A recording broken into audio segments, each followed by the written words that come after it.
Hello again, everybody, and welcome to another episode of Fun and Games Podcast. I'm Jen Moonen. And I'm at AK Stormageddon. And you're listening to episode 208. And this episode, we're going to ask you to turn off the TV a little bit. Shut off your screen. We're all going to sit around the table a little bit and play games, even video games, but not necessarily with the video themselves, because there are plenty of great board game and card game adaptations of video games, and Matt and I have covered a few before and are big fans of them, and they all come from one company, Kess Entertainment. We have with us the founder and CEO of Kess Entertainment, Alex Kessler, to talk about some of the processes of getting those games off the screen and onto the gaming table. Thank you for joining us. Hi, yeah, I'm super excited to be here. We've curated a relationship with Kess, as our listeners know, over the last few years. We've gone to several PAX Unplugs, or just basically any PAX that you guys are at, which is a lot of them, and hanging out. You guys have been gracious enough to give us press copies of the Sonic games, which we love and play all the time. Shout out to Courtney, who has coordinated a lot of those chats live on the floor. I think it was the first year that we met Courtney. We met you also, I think maybe at East 2 years ago, or maybe 3 years ago. Needless to say, Jen and I love Kess and the work that you guys are doing. So I guess before we get into the licensing of it all, what made you want to go into making board games and tabletop accessories? Well, I always wanted to make games. I went to school for animation to make video games at one point. Then I wanted to make TV, and so I started working in entertainment, and then I realized I wanted to make a TV show, so we made a show, and this is like early days of YouTube, like Jenna Marbles it's a new thing you can make a living off of YouTube. So we're like, okay, what if we make TV shows on YouTube? And we made a show called Top Decking, which was a like Scrubs meets The League meets The Guild, but about Magic the Gathering at a local game store. And so we did 2 seasons of that, and I realized that I really, really, really don't like video production. You have to be quiet for long periods of time. I have ADHD. That was a whole thing. But during that, we did a Kickstarter. I realized I really liked making things. I realized I wanted to make Magic the Gathering. And then I looked up what moving to Seattle would be like. And I was like, I don't want to move to Seattle. Beautiful. I love visiting. Yeah, gorgeous city. I've learned, I went to school in DC for undergrad, that the outdoors, when it's not Southern California weather and my body don't relate. So I start my own board game company. That's what I'm going to do. And at the time, my family sold out of their business, which was a outdoor spring summer toy company, to Jakks Pacific, which is at the time we were the top 5 largest toy company. Mm-hmm. They are the master toy licensor for Nintendo. So if you buy a Mario action figure, they probably make it. Wow. So I was like, okay, my dad just sold his company there, which means I know people that work there. I can ask for a job there. Let me go work at Jakks. So I started working at Jakks. You asked for the story from the beginning. I'm literally giving every step. I was born on a blizzard in February in Youngstown, Ohio. I joined Jakks. Ends up that the outdoor company that my dad kind of had founded, I had been in a showroom and/or toy workshop my whole life, learning the whole product line. And by that, my dad used me as a test dummy to test products that I broke. And they were in need of product development because my dad had retired. So I started working with them, helped kind of develop some of their spring summer lines. Jakks decided to kind of shut down the North American division of that company because they bought a bunch of different companies and smushed them all together in a big corporate merger thing, which was sad. And so since the entire point was just like learn how to make stuff so I could make board games, I was like, okay, I could leave and start my own thing. And started with board games because there was non-competes also. And then when all those non-competes ended and I's and dotted T's, we were like, okay, well, they gave up on this business that my family has been doing my whole life. And then my grandfather's life before that. Why don't I make hoops as well?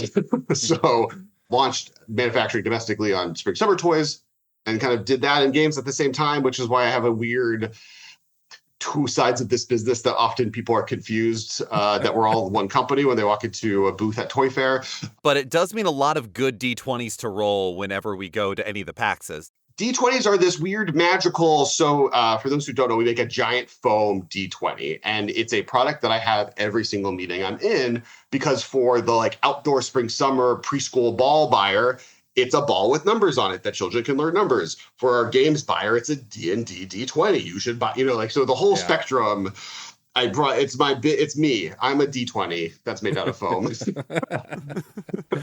That's so awesome, though. Jen and I have had the luck of talking to a lot of independent creators and developers, small scale, large scale, everyone in between, just trying to kind of do the thing. And it's always so fun to know when we meet someone who said, I'm going to do the thing, and then just does the thing. And I'm sure it wasn't that cut and dry, but I think why we gravitated towards Kess so much is that energy is clearly shown in the products that you make. Everything feels very handcrafted. There's a lot of care. Your staff always engaging at the events that we go to. They want to show you stuff. They want to chat with you. Like, it's just a brand built on very nerdy things. And so, of course, the thing we brought you here was to talk about licensing. So the thing that caught Jen and I's eye the first time that we sat down with y'all was, it was right before Sonic Roll was coming out. And I'm a big Sonic sicko. It's the technical term. What is your Sonic OC? What animal are you?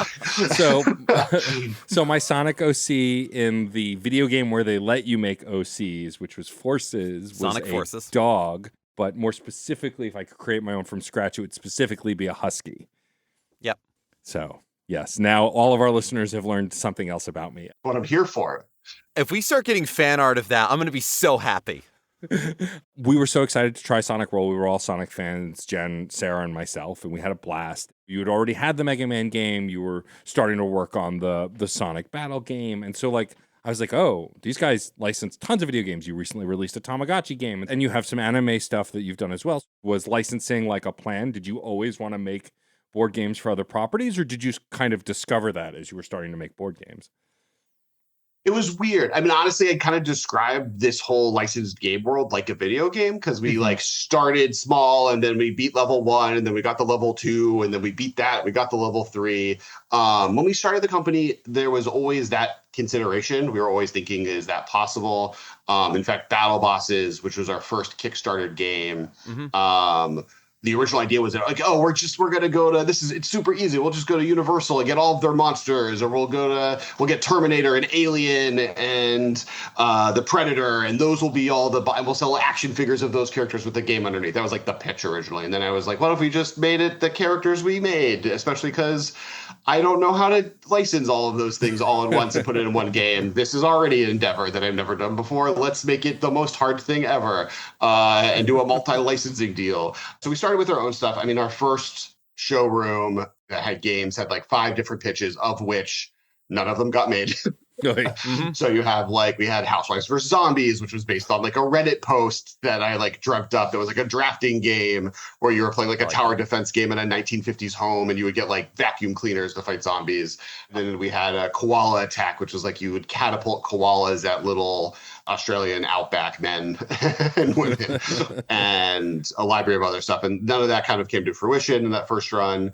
The next year we had Battle Bosses, which was kind of developed based on lessons we learned talking with retailers in the world, and also realizing Kickstarter was probably a path that we were looking to do, which then we did a Kickstarter on in 2018. Around then is when we started having licensing conversations, partially because we're like a weird retailer-facing kind of company. I guess it's not that weird, but like we were talking to retailers that buy the products from us because we're not as good at that time, especially at like end-game consumer sales. And so licensing felt like a path to go with. We started with Contra, and my biggest contribution to that, to be honest, was I came up with the packaging, which I think is the thing that like launched the line off of it, which is that retro game. The packaging looks like a old NES cartridge. Yep. That we followed up with Mega Man, and that was then followed with actually puzzle licensing. So we did anime puzzles. We did Jujutsu Kaisen and Haiku to start. That then led to Sonic, which was obviously our big like feather and cap moment on that world, in the video game world, which has been amazing to work with. We're still working with them. Sonic team is like so fun to work with. On the anime side, it went to Spy X Family, which was actually our first in-house developed licensed game, which then was followed by Sonic Roll. That leveled up into One Piece. The different tracks. So then after Spy X Family, we did One Piece, and then Tamagotchi and Hunter x Hunter we did last year. And that led to this year, where we have One Piece Dawn of Liberation, which is the big Kickstarter game we're doing on March 3rd, where I think this is, you said, coming out Friday the 13th. Good luck, everyone. So everyone should go check out that Kickstarter. That I was the lead designer, game designer on that game. I'm obsessed with One Piece. I could talk about that on his entire secondary podcast. It's a co-op campaign game. It can play like 1 player, 2 player, 3 player, 4 player.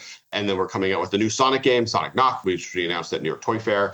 Kind of plays like if Sonic meant billiards meant bumper cars. Amazing. You need Sonic Spinball. That was what we were missing here. There is very strong pinball elements. It's really good. And then we are coming out with a game that we actually licensed from a Japanese board game cafe called Yabibo, which is basically Twister, but with your fingers and chopsticks that you have to hold up with everyone's hands, holding them up in the air. That's coming out this year. We have another unannounced One Piece game. And then we have a Final Fantasy game, which we announced, which is our next big retro video game title that is supposed to come out in September, as long as all things go well. That's incredible. That is quite a... I'm very stressed out. Understandably. Yet again, as you mentioned, that ADHD style where it's just, would you be happy doing only one thing? No, absolutely not. No, it's, game recognized game as far as that feeling goes, where it's just, I've got too many things. That's the correct amount. One of the things that really drew us in when we first sat down to play Sonic Roll, it didn't even have the NES-style packaging, but it still had very good evocative packaging that showed a great deal of care. It's because the Sega Genesis cartridge does not look good as a box, because it's just a pitch black. The curve is cool, but you can't make that exist correctly. So we went with Sega Genesis the packaging. Yeah, you went for the red stripe. Yeah, exactly. At that point, I remember you could tell a Sega game, red for Genesis, purple for Game Gear, yellow for 32X if that was your freaky jam, blue for Sega CD kind of feeling. But that care, that passion continued into the game design itself. Anytime I go to Gen Con every year, every time we do PAX Unplugged, there's a lot of video game board games and things like it that feel a little bit, kind of to what you were talking about with battle bosses, where it's like, well, it's got the license, but really we've got the underlying thing here. If we don't get the license, people are just slapping something on there. Sonic Roll, in playing it, once it clicked like, oh, each of the characters do something that feels like Knuckles, Amy, Tails, Sonic. This is platforming. This has the lane-style movement of a Sonic side-scroller. It just drew us in further and further. And that level of love and understanding for the licenses, for the characters, for the stories themselves have carried over into all of the other things that we've seen. And we've only seen a small fraction. And from what it sounds like, that fraction's about to get smaller.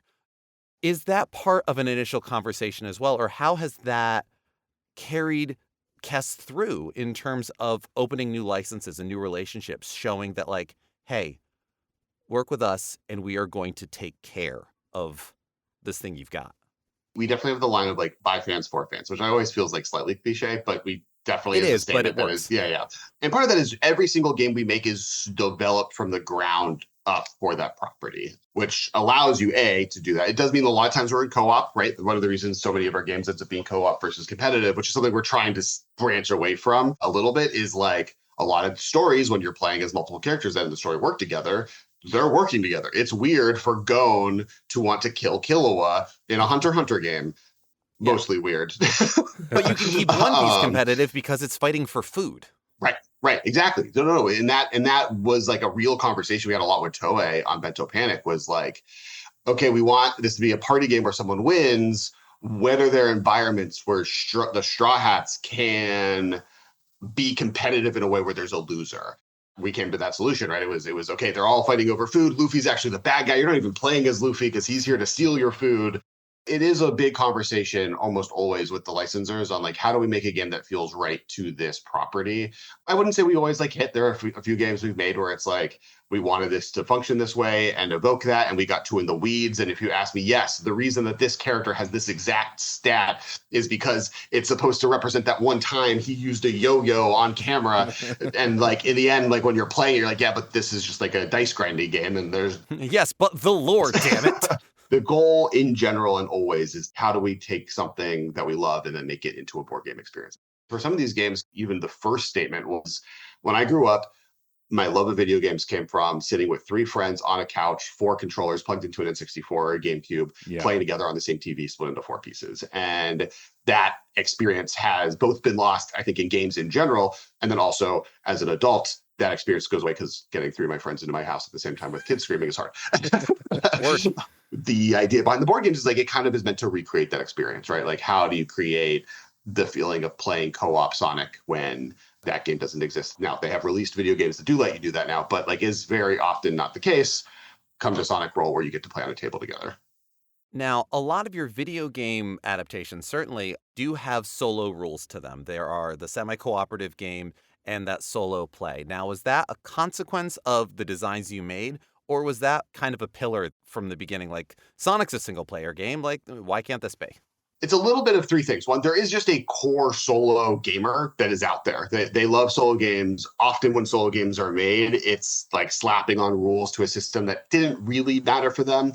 But since we know that audience exists, we're building these games from the core upward, and often it's cooperative. It's not hard when from the very beginning, your consideration is how do we make that work to build those games for that solo gaming experience. On top of that, our games line did launch during COVID. Like that was a big feature of the gaming experience really starting to get on shelves in a real way. And so part of that was like, okay, that is an audience that also we all exist in to some extent. It's harder to play board games with other people in this moment. We intentionally keep solo gaming in mind. That's something that we look to figure out what the solutions are. Often, actually, I think the hardest to design for is 2 and 3 player. Mm-hmm. Often you can build the balance for 4 and you're allowed to break the rules for 1. So to balance both sides. But then like 3 player, if you were to ask me right now, if you were to play Dawn of Liberation, the One Piece game we're coming out with, the hardest game mode is 3 player. 4 player, balanced. 2 player, balanced. 1 player, balanced. 3 player, harder. So if you want hard mode, only play with 3 players. Well, it's the same thing as split screen. 1 screen, cool, you're playing by yourself. 2, vertical, horizontal, may I figure it out. 4, great, we've made a whole little thing there. 3, what do you put in that corner? You just whoever's house it is gets the double wide screen in Halo and can snipe way better than the other players. It's my house we're dealing. It's always so funny to see the ways that it's just like, how can board games and video games be the same? 3 players, what the hell do you do with it? Yeah, totally. I guess my next question regarding the licensing specifically, you've now done 2 Sonic games, you're doing a 3rd, which is really exciting to me, the Sonic fan. But also I'm curious, obviously, some companies may be more hands-on than others. For example, is Sega or Capcom, are they really hands-on or are they hands-off? Do they let you do what you want? I imagine there's a style guide and Bible for maybe the character designs and stuff, but like how involved are these companies when you're designing a game for their characters? It ranges all over the place. To be honest, when they're more involved, it's easier in a lot of ways. Yeah. For instance, we have an anime partner who isn't involved at all, but then has a lot of notes once you submit everything to them. And it's like, if we were able to walk you through this process from the very beginning, your questions would have been answered. Your feedback would have been earlier on. This core part of what we created here, you don't like it, but that's the entire pillar of what the game is. Could you have said something earlier on to move it past it? Like, that's really challenging. I would say if you want me to rank like Sega specifically on like how involved they are, their involvement comes in a few different ways. One is core concepting, right? Like when we come up with the initial idea, we always share it with them. Often we share a few ideas with them and we say like, which of these? So for Toei with One Piece, when we did Bento Panic and Dawn of Liberation, we pitched them 4 games with the intent that we wanted to do 1 light game and 1 heavier style game. And Toei chose the 2 that we ended up going with. For Sega, often we'll come with them with a pitch. We'll be like, hey, this is an audience we're not hitting. This is the demographic we're going. There's some stipulations. So for instance, we're not allowed to use cards in any games we make for One Piece because Bandai and the trading card game is a very specific card out and it's easier if we just avoid. Now, can we use card-like objects like dashboards or character sheets? Yes, but with like a 2.5 by 3.5 card does not show up in a game that we make with One Piece. You can't have a deck. Right. It can't be accidentally mistaken in any facet for a One Piece trading card. And Sonic has similar stipulations of a different variety. You know, their licensing has very specific carves out, and we just work with the licensor to avoid those. sometimes we have really good ideas and they're like all in. And sometimes it's like, hey, I have this game. I want each player to play as 6 characters in that game. They're aligned by team. And this is a game that may or may not come out. So, but this one team doesn't have a 6th character. Can we get the asset for this character from this obscure game or movie or comic? Like, no, that's a comic character. You can't cross the universes. You can't go in that direction, right? So sometimes there is pushback, and it's more often canon related stuff. Or for instance, you have no idea how much I desperately want and would kill and would just make happen to put Shadow the Hedgehog in Sonic Roll. Oh my God, it would be so awesome. But just there's no retro Sonic Shadow is not in Retro Sonic. That just is not, he's not allowed there. Well, in fact, one of the reasons Sonic Speed Battle exists is because I got so frustrated that Shadow couldn't be in Sonic not Roll. And I was like, okay, we're making Sonic Adventure 2 the card game. Of course they want to collaborate, but like it's fun to hear how involved they are and the kind of back and forth that you have.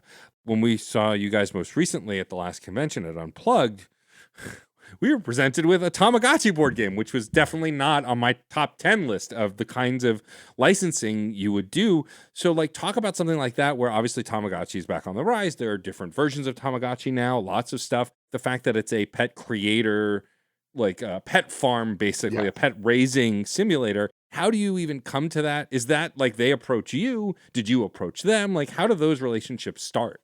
Yeah, so there's a couple one with Tamagotchi, we had already been meeting with Bandai for years, trying to figure out a project to work on. They have a really strong relationship with Steamforged Games, who makes like the Elden Ring and the Bloodborne and the Dark Souls games. And so that was always like not available as a part of that conversation. And so figuring out, be it Pac-Man, be it Tamagotchi, be it at one point we were talking Tekken, at one point we talked Gundam. They no longer manage Gundam because the movie is coming out, so that's its own thing. But so there's a bunch of different libraries there.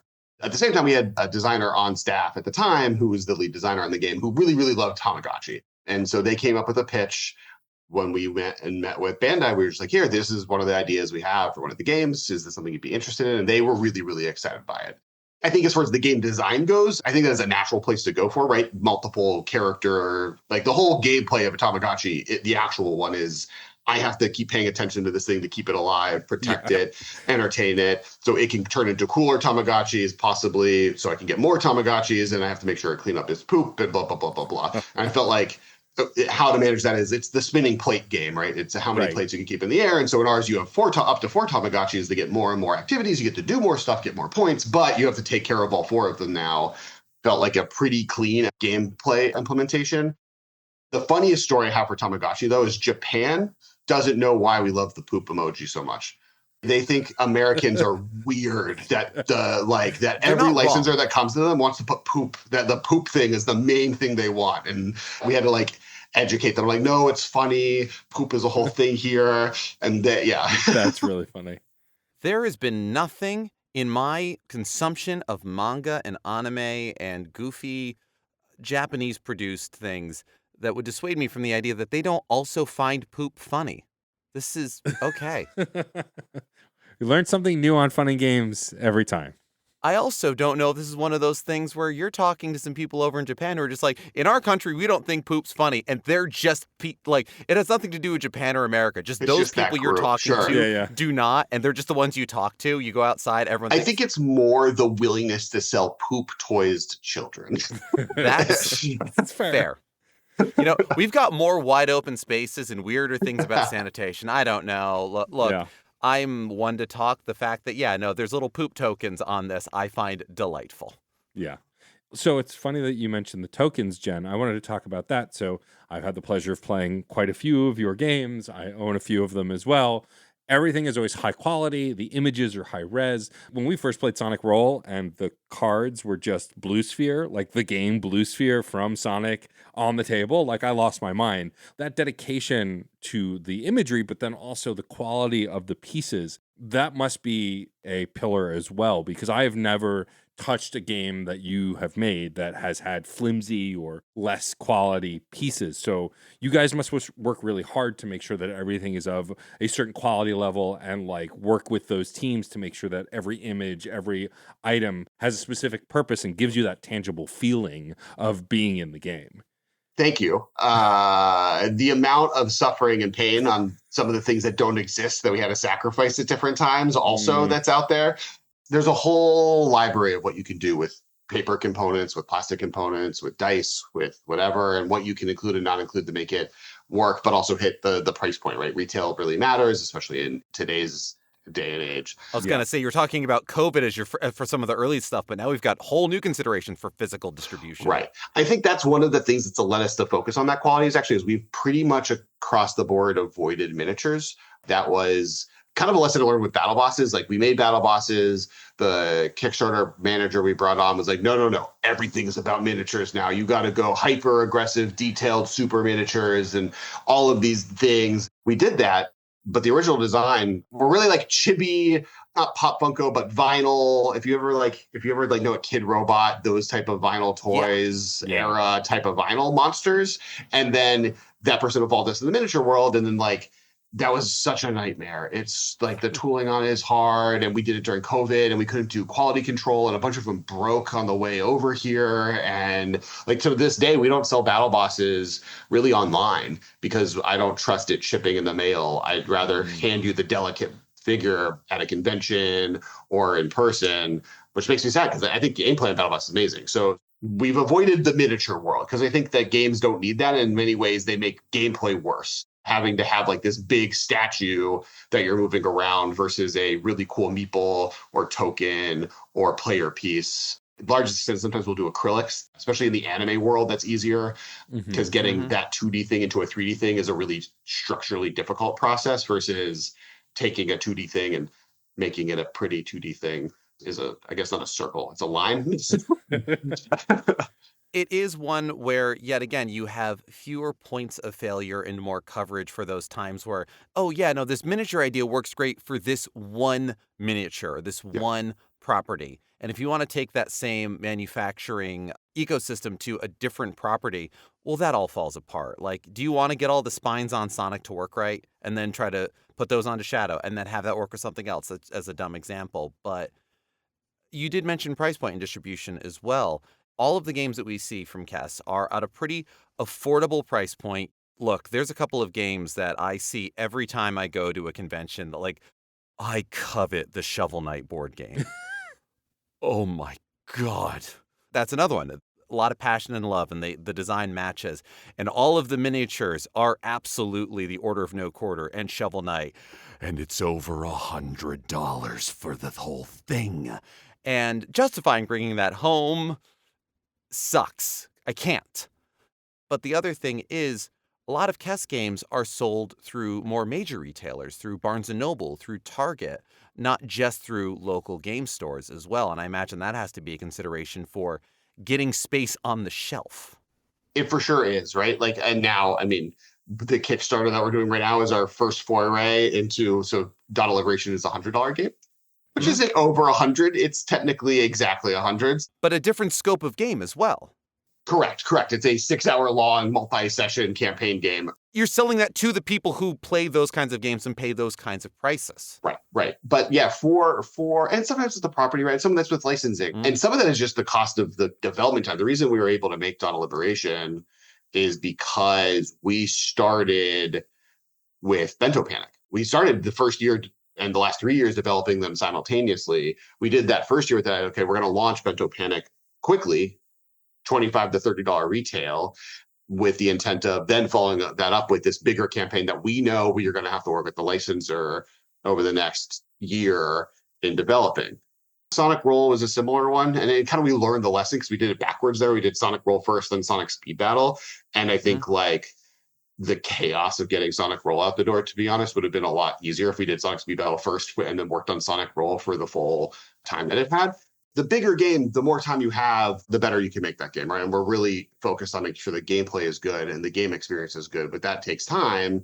And if you're making something that's $100, that has real world costs as far as the time it takes to make it, as well as then the cost of the game. Some of that is a feature of that. Some of that is, we focus on retail facing. Most of the games up to this point have been under $50, which I think is like a price point that makes sense because Sonic Roll is as much as Sonic Mania is on Nintendo Switch, or it was when at launch. Yeah.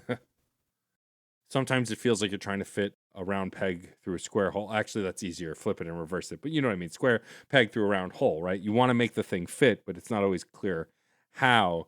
It's clear also that you're picking stuff, as we discussed earlier, that you're passionate about, that the team is passionate about, and like you're continuing to branch out. I have noticed that, with the exception of Street Fighter V, you lean more retro. I guess Sonic Adventure 2 isn't retro, but technically it is at Yes, this it I is. point. have bad news for you. Yeah, I know.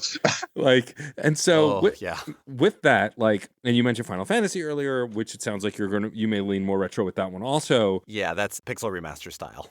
Is it a conscious effort to lean more toward retro games because you're more familiar with that, or is that just kind of how it's shaken out? I'm curious if like there's a want to do like a prestige Last of Us board game. Yeah. I think it's a library of things. One is retro, to some extent, is safer Sure. in Totally. in the sense of like Mega Man and Sonic and even Street Fighter, which like it's not Street Fighter 1 and 2, but Street Fighter is as a brand has been around since gaming, is not origins, but since the 80s. There's an audience there that tracks for a long time, and it's not about aligning, because like one of the challenges we find with the anime side of the business is finding an anime, the timing it takes to develop, license, and know it's coming out, and the knowledge of when a season 2 or a season 3 might come out are really not well communicated or have nothing to do with each other. Right. Sometimes you get lucky and a season comes out of the anime that you're making.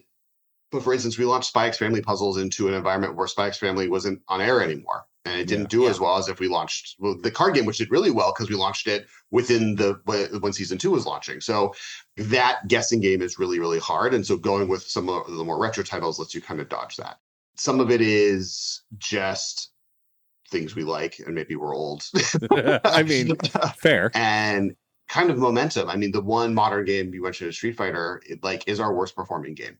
Street Fighter 5, and I think part of that is, I think there's a few things. One is because it's focused on the middle Street Fighter, because Street Fighter 6 came out, the development cycle, Street Fighter 6 was out by the time we were able to come out with Street Fighter 5, the board game. And that is a weird alignment. There was also a level of I think the Street Fighter audience is really well supported as far as content goes. Like they can buy different licensed product. They can buy t-shirts and anything they could possibly want. Contra, if I've said this a few times recently, if I go to a random person on the street and say, here's Contra, here's Street Fighter, what is the better performing game that we released? 9 out of 10 people, if not 10 out of 10 people, will say Street Fighter, and they will all be wrong. And that's because there's only one Contra thing you can buy for a Contra fan, and it's our Contra board game. Yes, correct. Makes sense. If you have a Street Fighter friend, there's a lot of cool action figures. There's t-shirts, there's hanging posters, there's spatulas.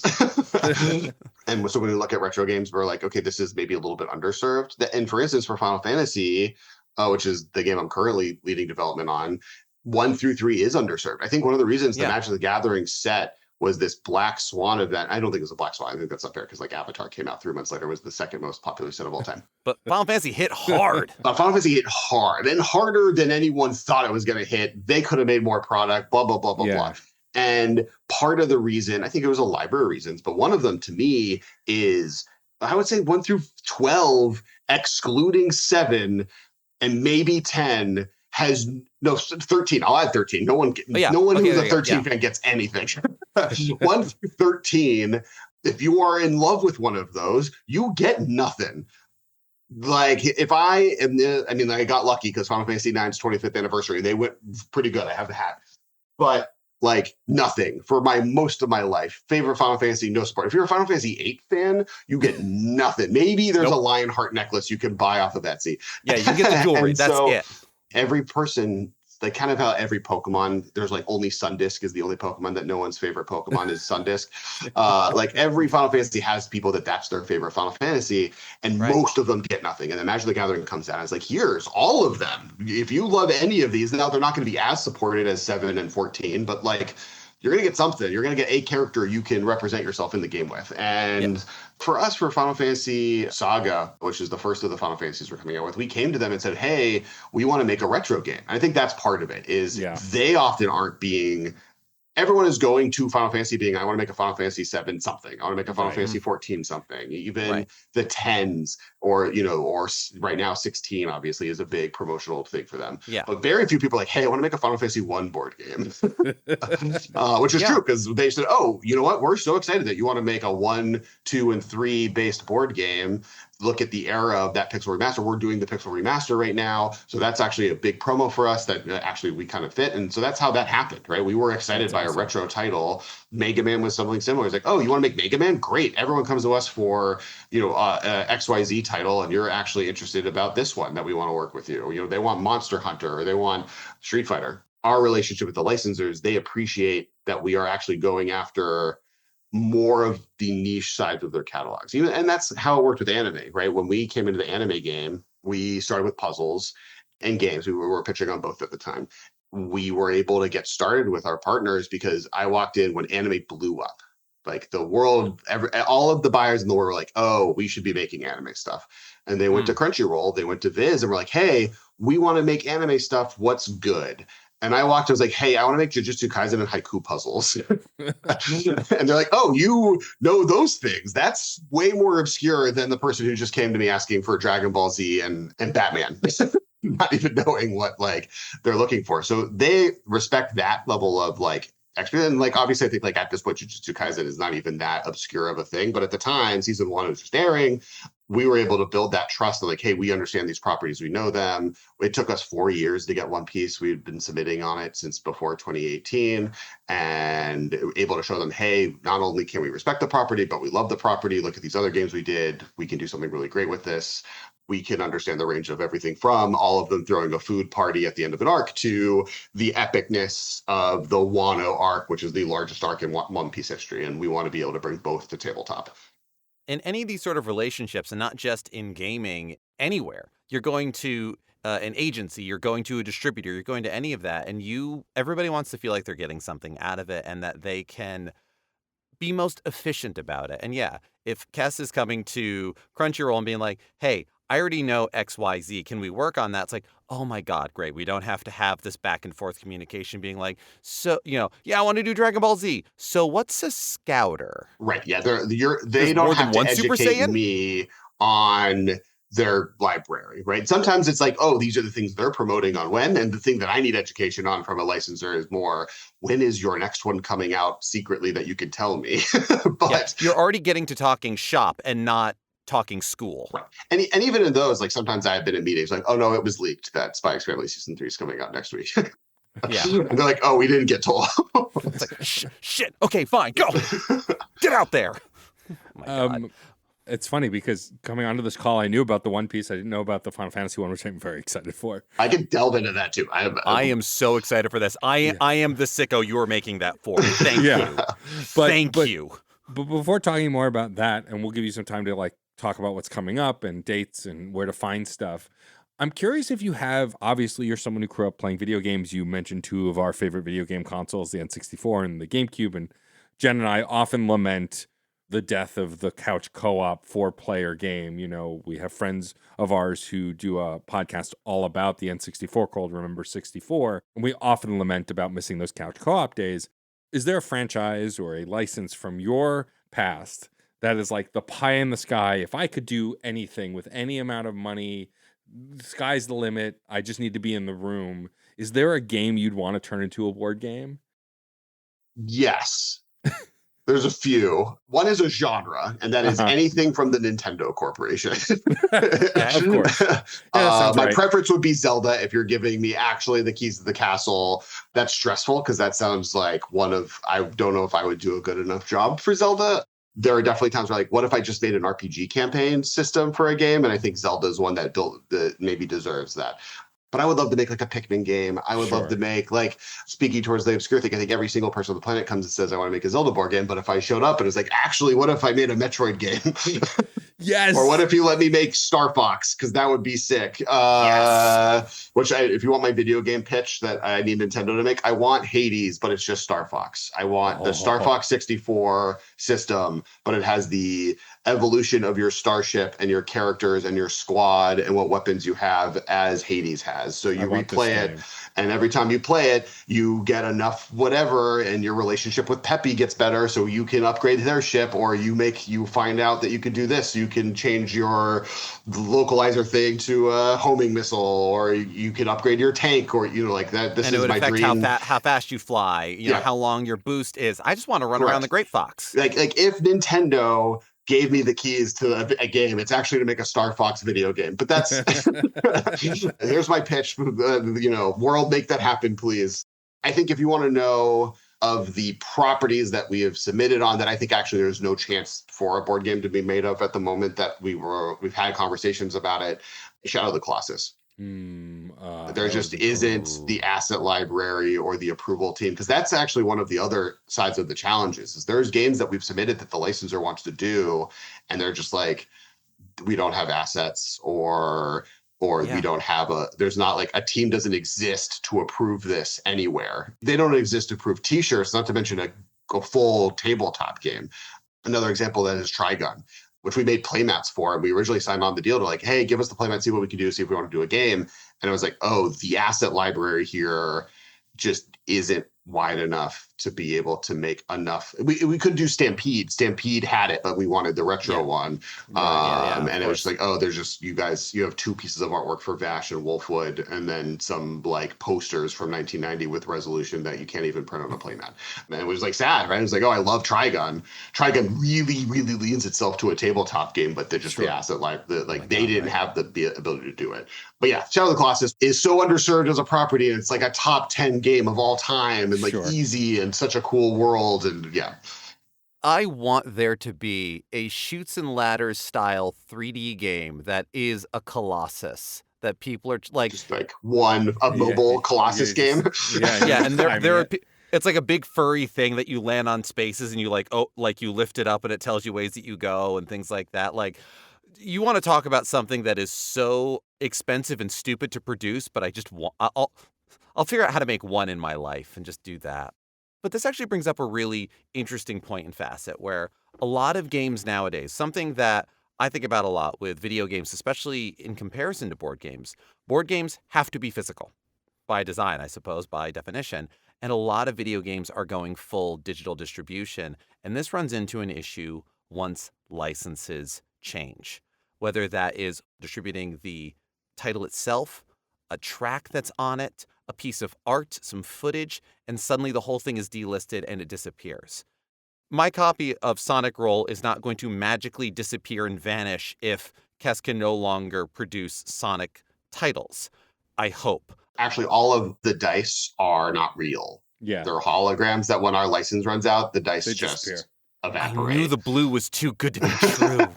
Yeah, that's why that's the shine. That shine is lack of reality. Yeah. Yeah, Dr. Robotnik's going to show up and just take all of them for himself.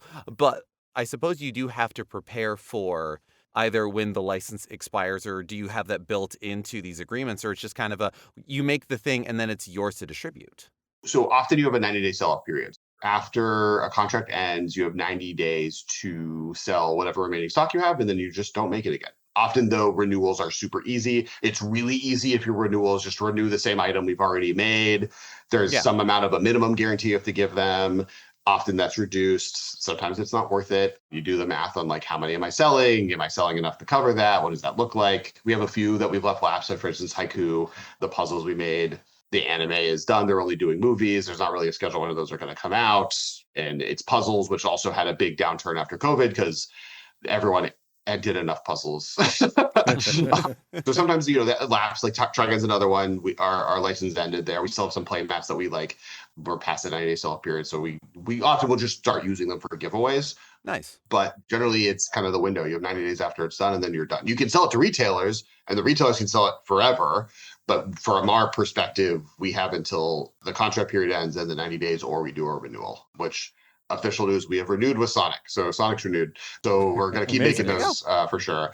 And sometimes the licensor doesn't want to. Sometimes the contracts are weird. Sometimes, especially with anime, because we're licensing through agents who are licensing it from Japanese companies, their relationship changes.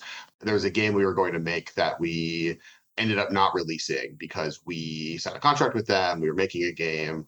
And then halfway through, the relationship with the company and the company we licensed for removed 2 seasons from their agreement, which was like the middle section, like important, like half the characters from this property are from those two. And we went from like, oh, this game works to this game doesn't function anymore. I don't think we can make it anymore. And so we had to figure out how to kind of move past it.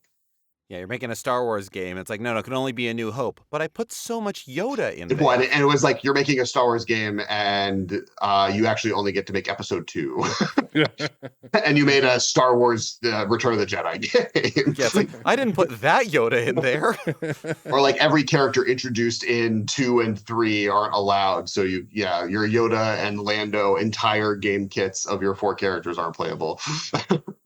There's a lot of love and passion that I get from every team member at Kess that I've met about these games. Everyone's excited to play them, share them. It's so fun to hear that you're working on licenses and that pool is continuing to grow. Like getting to hear that you're expanding, not just to like small indie companies, but large, well-known, established brands within gaming. And as someone who grew up gaming, it must feel pretty good to be able to point to that and go, look at the thing I did. This is pretty awesome. It's wild. Playing in Final Fantasy is wild. Yeah. The fact that I'm getting to do this is my daughter is named Vivi after the Final Fantasy character and the One Piece character combined. Like, it's very cool. It's very stressful. Sure. Yeah. Especially because that one we're working directly with the Japan team. They're very, very nice, but also very, very intense sometimes. So Real. it's just definitely like, okay, let's go. Let's do it. Let's see what we can do. And the fact that they're letting us make multiple. So we're making... to lay it out. So we're making Final Fantasy 1 through 3 as one core game. It'll kind of play like how Mega Man and Sonic fit multiple games in one. Mm-hmm. The way that it'll work, as long as things go to plan and based on the game we've designed, is Final Fantasy 1, 2, and 3 will all play with the same town system, the same enemy deck, and the same spells and weapons decks. But the characters you play as and the bosses you fight, kind of the campaign of the experience, will be different depending on the game. So Final Fantasy 1, each player gets to pick 4 characters. So that's the other thing that we were like really core as a part of the design for at least this one was like we wanted it to feel like you're playing a Final Fantasy game. In a Final Fantasy game, you control 4 characters as one person. Like we could very easily have done, you're playing as the Black Mage, you're playing as the White Mage, I'm playing as the Monk and whatever. But we wanted to be like, no, I want you to manage your 4 little guys.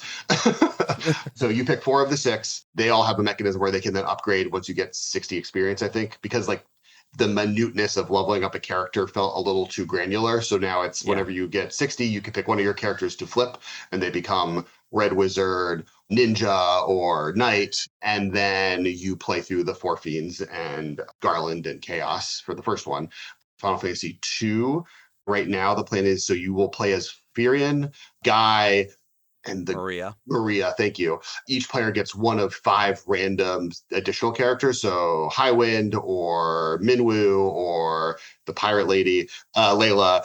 There's 2 that you don't get to play with. Is Leon one of them? Leon is one of the ones you don't get to play with. Makes sense. Yes. And then there's a character that in the remake of it was a playable character, but not in the Pixel Remaster, which goes back to basics. So we can't let you play as them. I don't know their name, but they're like a kid. They're kind of a red mage, basically, is the class that they play as. So instead, there's one of the characters that's like an all-rounder. We're letting him kind of play the red mage role. Oh, nice. But the way that works is where a lot of the characters in 1, Black Mage can only class Black Magic, and they can only use mage weapons, and the Knight can use heavy weapons, and etc. All the characters can use anything. And so it's more kind of like 2, where in 2, you kind of got to customize your character based on what you did the most of, so it plays a little bit more free play. And then 3, it's the longest game and it takes the most balancing, which is fun or will be fun. You can play with all the drops. So instead of your 4 characters that you choose in the beginning, you do a draft of some variety. And we're figuring out still, where every player gets to play as 4 of the different jobs from 3. Everyone gets an Onion Knight to start. So that's your worst case scenario. Your team doesn't have a tank or doesn't have a healer, and the Onion Knight can kind of fulfill one of those roles if you need it to. It just can cast everything, do everything, as a high health but low attack or whatever. The intent is the 4 characters you pick, you actually pick a good team, get good. And you shouldn't play that mode the first time you play because you kind of need to know how to play for doing a draft. And then Final Fantasy 1 will be like standard length, hour and a half. Final Fantasy 2 is meant to be a shorter experience, so kind of in that 45-minute range. And then Final Fantasy 3 would be the longest, partially because of that character select game section. So yeah, that's the differences. The core mechanic and the way because we really want to figure out turn-based. Have you ever played Mission Red Planet, the board game, or Gloomhaven? I played Gloomhaven I've played. Okay, so Gloomhaven, you have a hand of cards, and when you play them, you can't play those cards again until you figure out a way to refresh your hand. So we're incorporating that mechanic. So basically, you start with one card per character, and then when you play it, that's its taking its turn as a turn-based action, and so that you can't play the white mage again if you played a white mage card until you either return that card using a haste effect or you return all your cards to hand. So through going to town and resting, or once you run out of all your cards, you just automatically return them to hand. So you always have an action. Those cards each have like specific abilities, and they always have a select action. So it's select ability, and select lets you choose an action on your character, and then you get to do something different. There are ways to add more of those cards to your hand. So there's a store that lets you buy like the upgraded version of the red mage ability, which I believe right now is double cast. So you get to tap and cast a spell. They've actually been pretty okay so far. And we'll talk when the brand team gets their hands on everything of letting us like pull from the future for some of the thematics. Like some of the characters do get abilities that really red mages didn't get until Final Fantasy 5, 6, etc. But like we're allowed to play in that space. They've done that in revisits and remakes. Correct. It's interesting. Every single moment we do it, I'm like, all right, can we do this? I'm like, yeah, that should be fine as long as it, it makes sense. And we're like, okay. Wow. So that's where we're at so far. Well, thank you for giving us that rundown. We obviously will be happy to talk more about it as we get closer to the release of the game, but this is really exciting. And I guess before we wrap up, I would love for you to like take a moment to just tell folks where they can find Kess online, where they can find the games, the best place to pick up the games, that kind of stuff. Give the fuller pitches on some of the stuff coming up with some dates, and we'll include what we can in the show notes, of course, but kind of just give folks the rundown of like what Kess is working on and what's coming up. More than anything, we were doing One Piece, Dawn of Liberation. It's a 6-hour campaign game where it's co-op, you're working together. It's been described as Pandemic meets a JRPG meets One Piece, where each player plays as up to 4 characters. It's where I started with the, I want people to just have as many characters as possible. It's based on the mechanic from Scythe where you combine 2 boards, and then I just evolved it until I attached as many One Piece characters as I possibly could into a board game, which is very One Piece. It's been a labor of love. I've been making it for 3 years. You go through all the different arcs of Wano, you get to fight bosses, you get to fight Kaido multiple times and Big Mom, and you get to do all the cool things you'd want to do. There's a giant skull pirate island dice tower for non-One Piece fans. There's Onigashima as a dice tower for One Piece fans.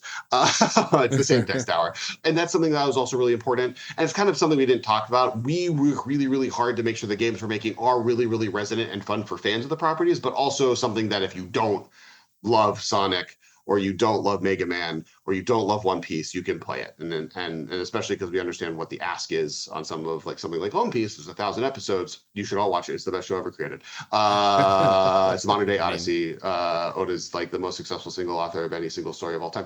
We don't have to go to that. I love this thing. I love this game. I love that I've been able to get to work on this, and I can't wait for everyone to see it. But it's kickstarting right now. So this is releasing March 13th, maybe. We're recording this February 23rd, just for time reference. So this is kickstarting in 7 days, and I'm experiencing extreme amounts of imposter syndrome every day at the moment as we're getting ready to launch this Kickstarter. So please, everyone, please check it out. It is a pre-order. We're going to make this game no matter what, but we really wanted to get it to that Kickstarter community, do kind of the cool stuff you can do with a Kickstarter level game. And it's the first time doing it. So if it's successful, we can do more, including possibly permission. Maybe don't quote me on Final Fantasy future titles if this does well. So just fingers crossed. Just to make this one do well, and maybe that one will happen.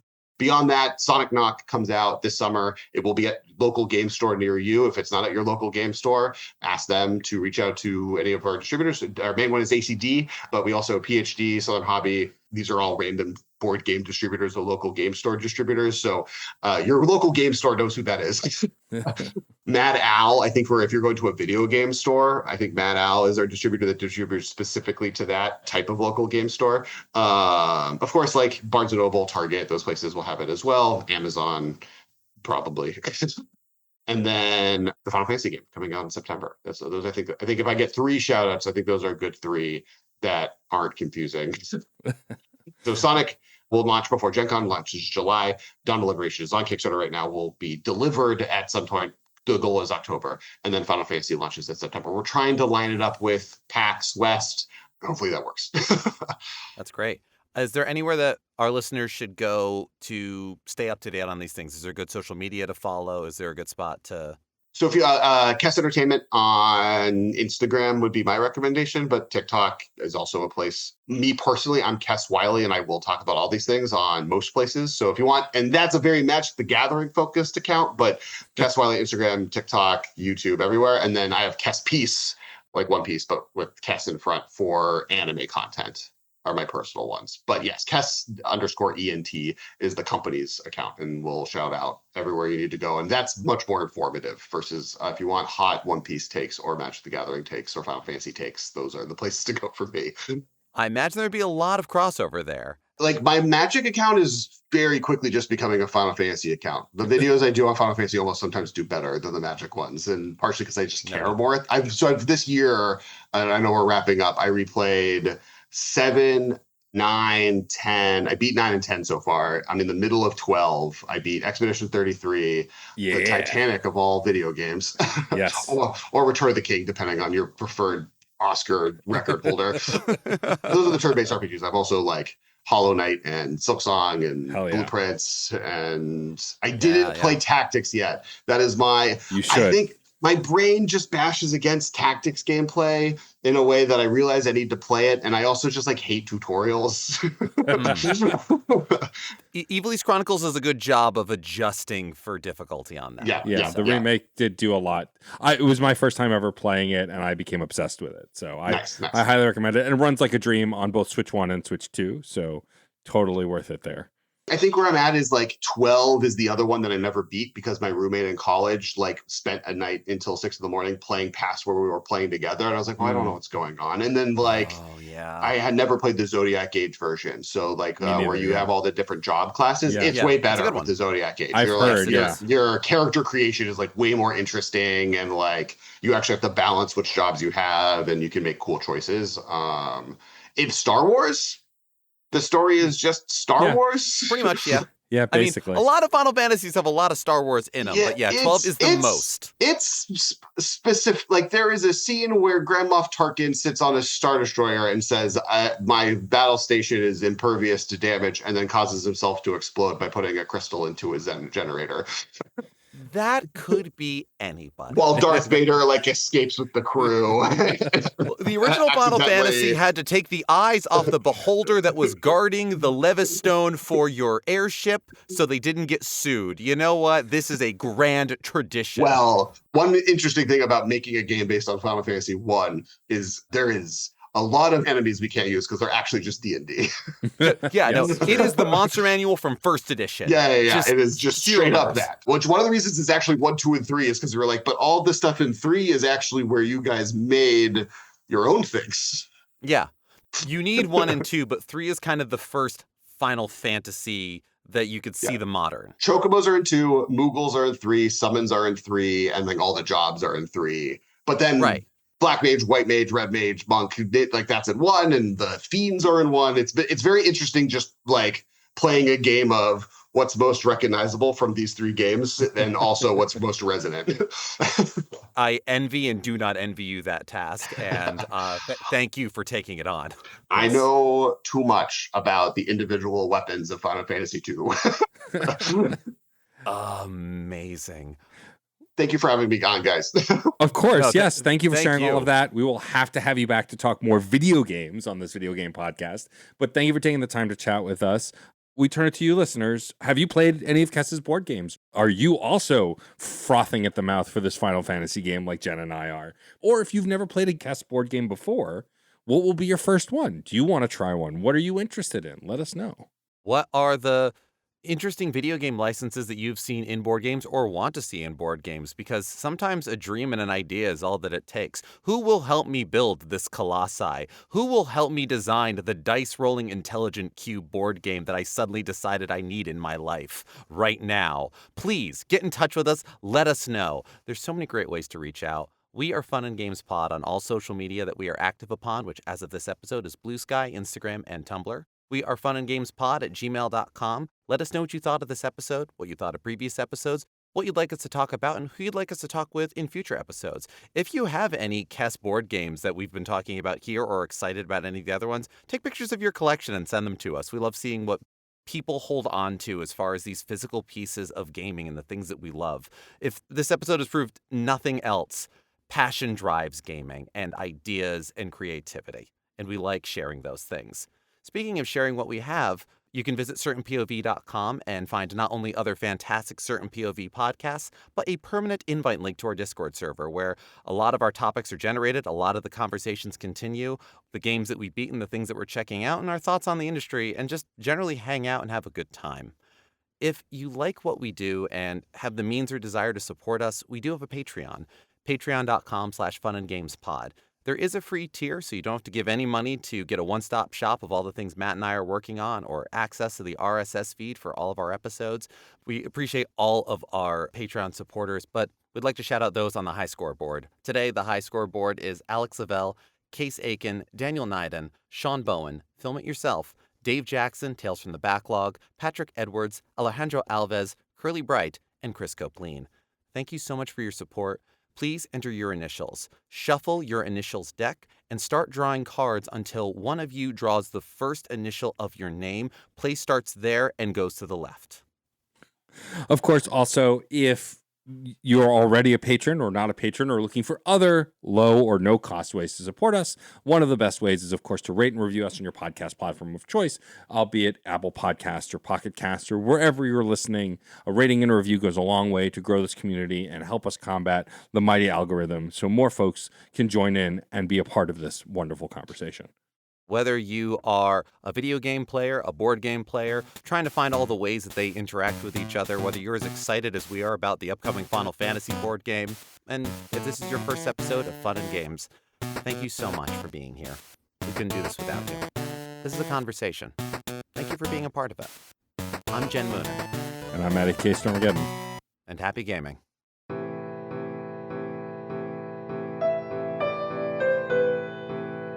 Are you tired of watching your beloved characters being tortured by careless authors? Are you sick of feeling like they could have swapped out all of the painful action and the plot would remain untouched?